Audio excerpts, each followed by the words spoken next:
The typical questions. How could I have a store without selling things that would attract customers, like swine meat, beer, wine, or having lottery tickets sold? And if I don't sell those things, customers won't come, because these are the things that attract people to come and buy from me. So by cutting off these things, I'm cutting off also lots of other customers who might buy otherwise halal stuff. How could I get a franchise when the franchise requires me to sell beer or pork? I'd be losing customers this way. Now, is that a problem? It sure is a problem. But let us begin again with the second question on each of these topics. What are the rules of Sharia, first of all? What is there in the Qur'an and Sunnah about it? Can a Muslim sell forbidden things under any circumstances? The answer comes in the hadith of the Prophet ﷺ, as narrated both in Ahmad and Abu Dawood. إِنَّ اللَّهَ إِذَا حَرَّمَ شَيْئًا حَرَّمَ ثَمَنَهُ. If Allah forbade something, He also forbade eating its price. So it's not the issue of eating pork, but eating the money resulting from selling pork. In another hadith narrated both in Bukhari and Muslim, of the highest authenticity, إن الله ورسوله حرم بيع الخمر والميتة والخنزير والأصنام. Allah subhanahu wa ta'ala and His Messenger made it unlawful to sell intoxicants, animals that die without proper slaughter, swine meat, and statues or idols. In another hadith, narrated both in At-Tirmidhi and Ibn Majah, and it was reported that the Rawah, the narrators, are thiqat, they are trusted ones. لعن النبي صلى الله عليه وسلم في الخمر 10 عاصرها ومعتصرها وشاربها وحاملها والمحمولة إليه وساقيها وبائعها وآكل ثمنها والمشتري لها والمشترات له. That means the Prophet صلى الله عليه وسلم has cursed in intoxicants 10, means 10 categories. The one who makes it, and the one who wanted make or have it made, and the person who drink it, the person who carry it, the person to whom it's carried, the person who give it to other to drink, the one who sells it, the one who eats its price, the one who buy it, and the person to whom it is purchased. A person wanted to give a gift to the Prophet ﷺ of wine. It's a very strange gift. Then the Prophet ﷺ said, إِنَّ اللَّهَ حَرَّمَهَا. Allah made it forbidden and unlawful. So the man said, أَفَلَا أَبِيعُهَا? Should I then sell it? The Prophet ﷺ said, إِنَّ الَّذِي حَرَّمَ شُرْبَهَا حَرَّمَ بَيْعَهَا. The one who forbade and made it unlawful to drink is the one who made it unlawful to eat its price or to sell. Anything that need to be more clear than this? Then the man said, أَفَلَا أُكَارِمُ بِهَا الْيَهُودِ? Should I just give it as a gift to Jews? Maybe that was in Medina, so they drink it anyway. The Prophet ﷺ said, إِنَّ الَّذِي حَرَّمَهَا حَرَّمَ أَنْ يُكَارَمَ بِهَا الْيَهُودِ. The one who made it unlawful to give it as a gift to the Jews. The man said, what should I do with it? قَالَ سُنَّهَا عَلَى الْبَطْحَاء. That means spill it on the ground. That's the way to deal with it.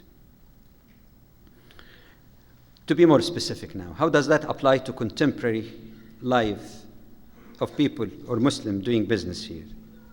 1, a Muslim is not supposed to be selling pork meat, whether in the form of meat, ham sandwiches, or products that carry a major part of it as pork, like pizza with pork, pepperoni or salami. Secondly, it is unlawful for a Muslim who fear Allah subhanahu wa ta'ala to sell any intoxicant in any form. And by the way, the word khamr in the Qur'an does not mean wine. This is mistranslation. Khamr is, as Umar radiallahu anh, who had this natural talent of the language, understood it. When he said, al-khamru ma khamar al-aql. Khamr is anything that beclouds the mind. So whether it's hard liquor, beer, smoking marijuana, smoking whatever, banana, LSD, crack, you name it, would fall within the same thing. And the Prophet ﷺ made it quite clear, as narrated in Ahmad and Abu Dawud and At-Tirmidhi, ما أسكر كثيره فقليله حرام. Anything where if you take a large amount would cause you to be intoxicated, even a small amount is also haram. There are more hadith on that subject.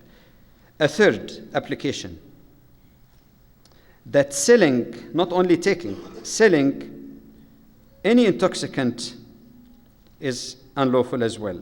Fourthly, that selling lottery tickets, whether it is government lottery or any other type of lottery, is haram. In fact, it is mentioned in Surah Al-Ma'idah, in Surah 5, in Ayah 90 and on. يا أيها الذين آمنوا إنما الخمر والميسر والأنصاب والأزلام رجس من عمل الشيطان فاجتنبوه لعلكم تفلحون. That intoxicants and gambling and other aspects of the pagan practice of the Arabs is of the deeds of shaitan. You should avoid it or keep away from it, that you may achieve success. Number 5, living in North America, again, we know that there are other aspects as well that are haram. It is not lawful for a Muslim to sell or rent videos, and you know what I mean by that. Video tapes containing things that are contrary to Sharia. Not only X-rated type of videos, but things that are semi-X as well, even if they are imported from the so-called Muslim world. Karaoke and all this other stuff that comes from the so-called Muslim countries with belly dances and all of that, and say, no, I'm getting it from a Muslim country. It cannot be haram. It is not lawful for a Muslim to sell anything that is worshipped instead or beside Allah subhanahu wa ta'ala. A Muslim who sells articles like crosses, the statue of Mary, may Allah be pleased with her, or any other object that some people are used by way of adoration and worship, would be obviously haram as well. Then, again, we come back to the question that many people will be pressing. We will lose customers. We'll be losing customers.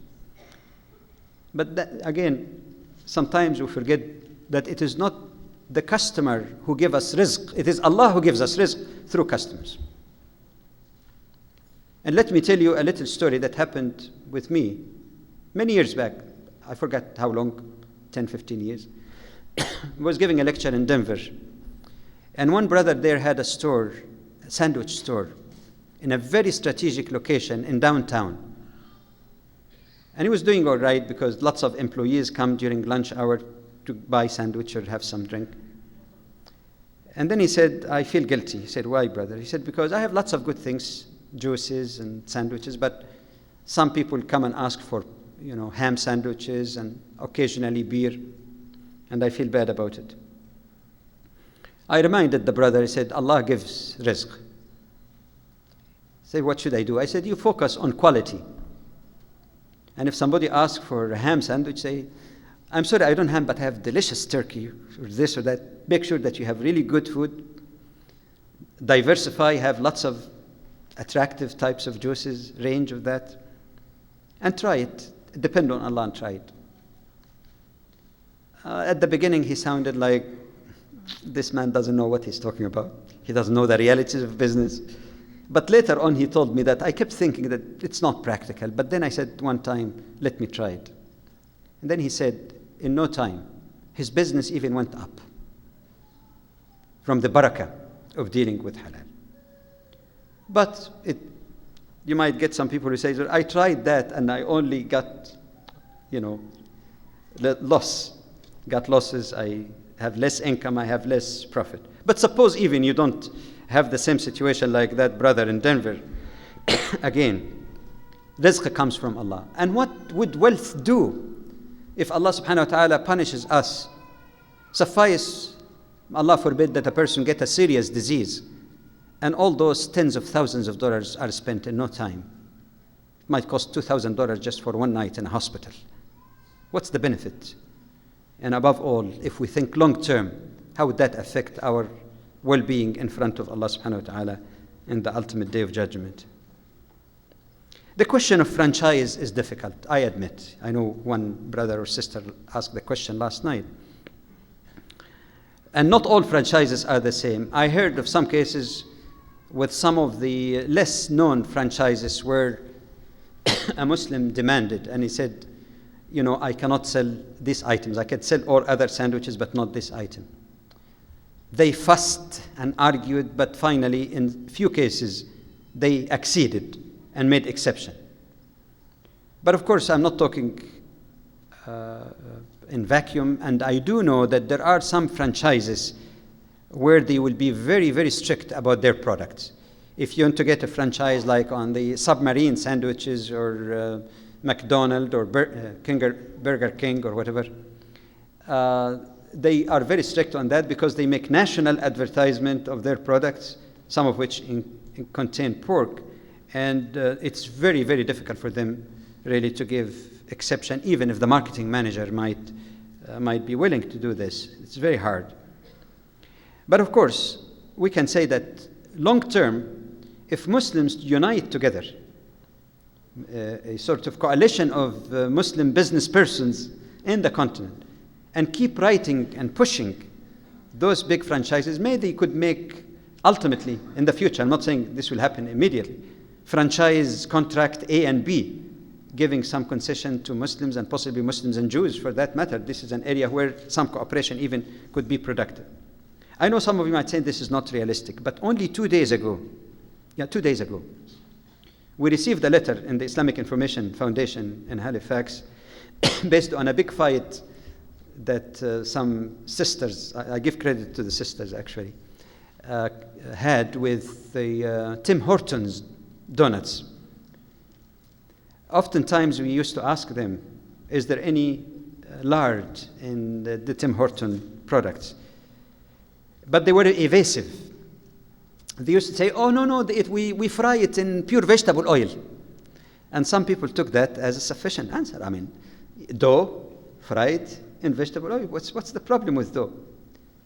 But to their misfortune, one of those sisters happened to have a degree in nutrition. And she knows also that the mixes, even the flour, could be mixed with other products like fats. So ask them specifically about that. They were evasive, and there were lots of battles that went on for several months. And ultimately, the letter we received 2 days ago, that effective immediately, Tim Horton Donuts, I don't know whether it operates in the United States, it operates in Canada. Effective immediately, all their baked products will be free from any pork products. Even the glazing, some people will not even notice that the glazing will also be free of any pork products, and they express their willingness to accommodate major religious groups in this country. So this is something that may not take place immediately, but we can work out towards.